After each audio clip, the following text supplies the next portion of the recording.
আল্লাহ তাআলার কাছে পছন্দনীয় বাক্য চারটি, কয়টি? চারটি। সুবহানাল্লাহ বলেন, আমরা শুনতে বলেন সুবহানাল্লাহ, আলহামদুলিল্লাহ, আল্লাহু আকবার, লা ইলাহা ইল্লাল্লাহ। সুবহানাল্লাহ কদ্দাম আরে মুসলমান একবার যখন বান্দা সুবহানাল্লাহ বলে, সুবহানাল্লাহ বলার সাথে সাথে বান্দার জন্য জান্নাতে একটা গাছ লাগানো হয়। বলে সুবহানাল্লাহ। বান্দা যখন আলহামদুলিল্লাহ বলে, তখন এই দুনিয়ার ভিতরে যে ফাঁকা জায়গা আছে, এই ফাঁকা জায়গা পরিপূর্ণ হয়ে যায়, সবে পরিপূর্ণ হয়ে যায়। বলে সুবহানাল্লাহ।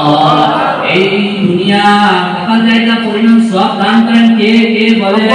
আমার আল্লাহ।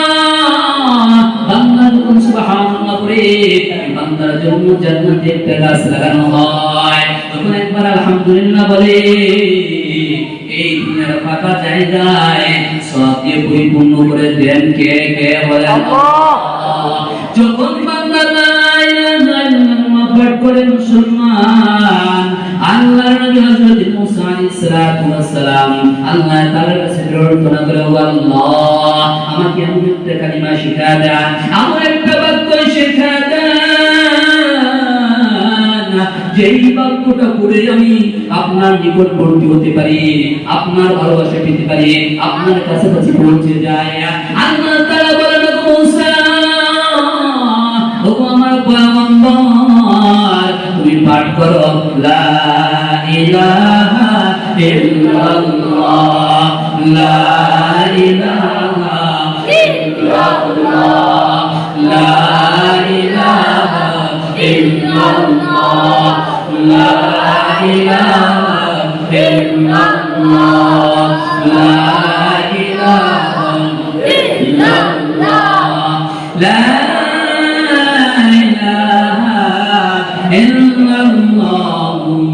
মুহাম্মাদুর রাসূলুল্লাহ সাল্লাল্লাহু আলাইহি ওয়াসাল্লাম। জোরে বলেন, জোরে বলেন, সাল্লাল্লাহু আলাইহি ওয়াসাল্লাম, সাল্লাল্লাহু আলাইহি ওয়াসাল্লাম, সাল্লাল্লাহু আলাইহি ওয়াসাল্লাম। কয়বার বলেছি? পাঁচবার। কয়বার? পাঁচবার। প্রত্যেকবারে একবার পড়ার ধারা আমাদের উপর 10টি করে, পাঁচবার বলছি 50টি রহমত আমাদের উপর নাযিল করেছেন কে? কে? আল্লাহ। আল্লাহর নবী ঘোষণা করেন, মান সাল্লা আলাইহি ওয়াহিদাতান সাল্লাল্লাহু আলাইহি ওয়াসাল্লাম, আমার যে বান্দা আমার উপরে একবার দুরূদ শরীফ পাঠ করবে, কয়বার? কয়বার? জোরে কয়বার? একবার। আমার যে বান্দা, আমার যে উম্মত আমার উপরে একবার দুরূদ পাঠ করবে, আমার সেই বান্দার উপরে 10টি নেকি আমার আল্লাহ বর্ষণ করবেন। জোরে বলে সুবহানাল্লাহ। আল্লাহ বাকি আছে। সুবহানাল্লাহ পাঠ করলে কি সওয়াব হবে? জান্নাতে একটা গাছ লাগানো। আলহামদুলিল্লাহ বললে দুনিয়া ভর্তি নেকি দান করবেন কে? লা ইলাহা ইল্লাল্লাহ। এখন সব প্রশ্ন করলেন, আল্লাহ এই যে কালিমা লা ইলাহা সবাই জানে, সবাই পাঠ করে, লা ইলাহা কি বুঝেন? আল্লাহ তাআলা বলেন, মুসা, লা ইলাহা ইল্লাল্লাহ কত দাম তুমি জানোনি? একজন লোক তার 100 বছর হোক, 200 বছর হোক, 80 বছর হোক, যত বছর বয়স হোক না কেন, সে যখন এই কালিমা ইখলাসের সাথে পাঠ করবে, আমি আল্লাহ তার তামাম জিন্দেগীর গুনাহ ক্ষমা করে দেব। জোরে বলে সুবহানাল্লাহ। শুধু তাই নয়, মুসা তুমি জানোনি এই কালিমার কত ফজিলত? গোটা আসমান জমিনের যত সম্পদ আছে, গোটা জমিন সহ আসমান জমিনের যত সম্পদ আছে, সব দিয়ে এক পাল্লায় রাখা হয়। আর এই কালিমাকে লা ইলাহা ইল্লাল্লাহ 12টি অক্ষর, কয়টি অক্ষর? এই 12টি অক্ষরকে যদি এক পাল্লায় রাখা হয়, তাহলে এই কালিমার পাল্লা ভারী করে দিবেন কে? কে? আমার আল্লাহ এই কালিমার পাল্লাকে ভারী করে দিবেন। বলে সুবহানাল্লাহ। আল্লাহু আকবার। আল্লাহ সবথেকে বড়, আল্লাহু আকবার। আল্লাহ তাআলা সবথেকে বড়। যেই বান্দা আল্লাহকে ডাকবে আল্লাহু আকবার, আল্লাহ পাক রব্বুল আলামিন ওই বান্দার মর্যাদা উঁচু করে দিবেন। জোরে বলে সুবহানাল্লাহ। আমরা সবাই মুসলমান, কি বলেন? ঠিক না? ঠিক। আমরা সবাই মুসলমান কিনা? জোরে বলেন।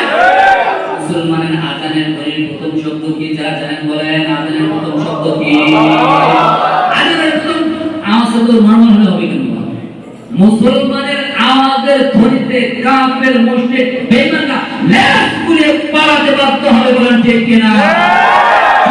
আল্লাহু আকবার,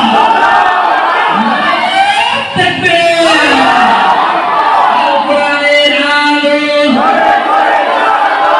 আল কোরআনের আলো, আল কোরআনের আলো। আল্লাহু আকবার। আযানের প্রথম শব্দ কি? ইকামতের প্রথম শব্দ কি? নামাজের প্রথম শব্দ কি? আমাদের জীবনের সর্বশেষ নামাজ, এই নামাজের নাম কি? এই জানাজা নামাজের প্রথম শব্দটা কি? আল্লাহু আকবার। আমরা যখন জন্মগ্রহণ করি তখন আমাদের কানে যে শব্দগুলো শোনানো হয়েছিল, এই শব্দগুলোর প্রথম শব্দটা কি? তো জীবনে আমরা যখন দুনিয়াতে আসলাম আমাদের কানে শোনানো হয়েছে আল্লাহু আকবার। আর যখন আমাদের জীবনের সর্বশেষ নামাজ, সেটার শুরুর শব্দ আল্লাহু আকবার। তাহলে কি বুঝে আসে? জন্ম থেকে নিয়ে মৃত্যু পর্যন্ত স্লোগানটা কার? বলেন কার? আল্লাহু আকবার। জীবনের শুরু থেকে নিয়ে মৃত্যু পর্যন্ত স্লোগান একটাই, আল্লাহু আকবার। তাহলে আমি কি আলোচনা করছিলাম যে আল্লাহ তাআলা আমাদেরকে কি জন্য সৃষ্টি করেছিলেন? একমাত্র আল্লাহ তাআলা হুকুম পালন করার জন্য। আল্লাহ তাআলা আমাদেরকে জন্মের সাথে সাথেই এই কথা আমাদের কানে ঢুকিয়ে দেওয়া হয় যে জন্ম থেকে নিয়ে মৃত্যু পর্যন্ত আল্লাহ যেহেতু বড়, এর জন্য হুকুম পালন করতে হবে একমাত্র কার? আল্লাহ রব্বুল আলামিন আমাদেরকে আল্লাহ তাআলার হুকুম পালন করার তৌফিক দান করেন। সকলে বলি আমিন। আলহামদুলিল্লাহি রাব্বিল আলামিন।